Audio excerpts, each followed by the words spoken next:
രാവിലെ ആണെങ്കിലും ഉച്ചയ്ക്കാണെങ്കിലും എപ്പോൾ വേണമെങ്കിലും കഴിക്കാൻ പറ്റും നല്ല ടേസ്റ്റി ആയിട്ടുള്ളൊരു റെസിപ്പിയാണ് കേട്ടോ ഷെയർ ചെയ്യുന്നത്. എല്ലാവരും ട്രൈ ചെയ്ത് നോക്കുക.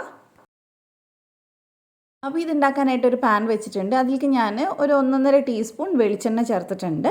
അത് ചൂടായി വരുമ്പോൾ ഒരു 4 വലിയ വെളുത്തുള്ളി എടുത്തിട്ടുണ്ട്. സാധാ വലുപ്പമുള്ള വെളുത്തുള്ളി ആണെങ്കിൽ ഒരു 6 എണ്ണം ഒക്കെ എടുക്കാം. നമുക്ക് ചെറുതായിട്ട് അതൊന്ന് വഴറ്റിയെടുക്കാം. കളർ ഒരുപാട് മാറേണ്ട ആവശ്യമില്ല. ഇനി നമുക്ക് ഇതിനകത്തോട്ട് ചേർത്ത് കൊടുക്കാനുള്ള സവാളയാണ്. നീളത്തിൽ കട്ട് ചെയ്തിട്ടുള്ള 4 ചെറിയ സവാള ഞാൻ എടുത്തിട്ടുണ്ട്. ഒരു മീഡിയം സൈസൊക്കെ ആണെങ്കിൽ 3 എണ്ണമൊക്കെ മതി. അതിലേക്ക് ആവശ്യത്തിനുള്ള ഉപ്പും ചേർത്തിട്ട് ഇത് നന്നായിട്ടൊന്ന് വഴറ്റിയെടുക്കാം. അപ്പോൾ ആ കടിക്കുന്ന പരുവൊന്ന് മാറി കിട്ടിയാൽ മതി കേട്ടോ. അപ്പോൾ ഇത് ഇവിടെ റെഡി ആയിട്ടുണ്ട്. ഇനി ഇതിനകത്തോട്ട് ഞാൻ വാളംപുളിയാണ് ചേർത്ത് കൊടുക്കുന്നത്. അപ്പോൾ ഒരുപാട് നമ്മൾ മീൻകറിക്ക് ചേർക്കുന്ന അതുപോലെ ചേർക്കണ്ട, അതിൻ്റെയൊക്കെ പകുതി എടുത്താൽ മതി.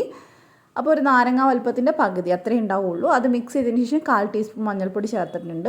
1.5 ടീസ്പൂൺ നിറയെ കാശ്മീരി മുളക് പൊടി ചേർത്തിട്ടുണ്ട്. പിന്നെ നമുക്കിത് നന്നായിട്ടൊന്ന് വഴറ്റിയെടുക്കണം. ആ ഒരു പച്ചമണമൊക്കെ ഒന്ന് മാറി വരണം. മസാലയുടെയൊക്കെ നന്നായിട്ട് നമുക്കൊന്ന് വഴറ്റിയെടുക്കാം. അപ്പോൾ നല്ലപോലെ വഴറ്റിയെടുത്തിട്ടുണ്ട്. മുളകിൻ്റെ ആ പച്ചക്കുത്തൊക്കെ മാറിയിട്ടുണ്ട്. ഇനി ഫ്ലെയിം ഓഫ് ചെയ്തിട്ട് ഇത് ചൂടാറുന്ന സമയത്ത് മിക്സിയുടെ ചെറിയ ജാറിലേക്ക് ചേർത്ത് കൊടുക്കാം. അപ്പോൾ ഇനി നമുക്കിതൊന്ന് അരച്ചെടുക്കണം. ഒട്ടും തന്നെ വെള്ളം ചേർക്കാതെ നന്നായിട്ട് ഇത് അരച്ചെടുക്കാൻ നോക്കുക. അപ്പോൾ നമുക്കിത് അരച്ചെടുത്തിട്ട് വരാം. അപ്പോൾ ഞാൻ അരച്ചെടുത്തിട്ടുണ്ട്. ഇനി ഇത് അതേ പാനിൽ തന്നെ ഞാൻ 1 ടീസ്പൂണും കൂടെ വെളിച്ചെണ്ണ ഒഴിക്കുന്നുണ്ട്. ചൂടായി വരുമ്പോൾ നമുക്ക് അതിലേക്ക് ഒരു 1/4 ടീസ്പൂൺ കടുക് ചേർത്തിട്ട് നന്നായിട്ടൊന്ന് പൊട്ടിച്ചെടുക്കാം. അതിനുശേഷം കുറച്ച് കറിവേപ്പില ചേർത്ത് കൊടുക്കുക. അതൊന്ന് മൂത്ത് വരുമ്പോൾ നമ്മൾ അരച്ച് വെച്ചിട്ടുള്ള മിക്സ് ഉണ്ടല്ലോ അത് ഇതിനകത്തോട്ട് ചേർത്ത് കൊടുക്കുക.